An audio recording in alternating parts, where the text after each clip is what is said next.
Have you ever created a beautiful layout in WordPress using Gutenberg, only to realize your columns look uneven, one shorter, one taller, and the whole section just feels off? Don't worry. Today, I'll show you exactly how to fix unequal column heights in Gutenberg and make them perfectly equal without touching a single line of code. Let's get started. First, open the page or template where you've added your columns. Click on the parent columns block, not the individual ones inside. In the right-hand sidebar, check if your theme supports Flexbox layout options. Many modern themes do.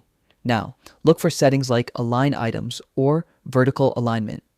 If you see these options, set them to Stretch. What this does is tell Gutenberg to make each column automatically match the height of the tallest one. If your theme uses the site editor, there's another quick fix. Select the column block, open its toolbar or sidebar settings, and choose Stretch to Fill. This ensures each column fills the available vertical space equally, giving your layout a clean, balanced look. Still not seeing equal heights? Sometimes, inner blocks like images or text may have different padding or margins. Simply select each block and make sure their spacing values match. A quick alignment tweak usually solves it. And that's it. Your columns should now be perfectly even, looking neat and professional across all screen sizes. If this tutorial helped you, make sure to keep exploring Gutenberg's built-in layout tools. They're more powerful than most people realize. Thanks for watching, and I'll see you in the next one.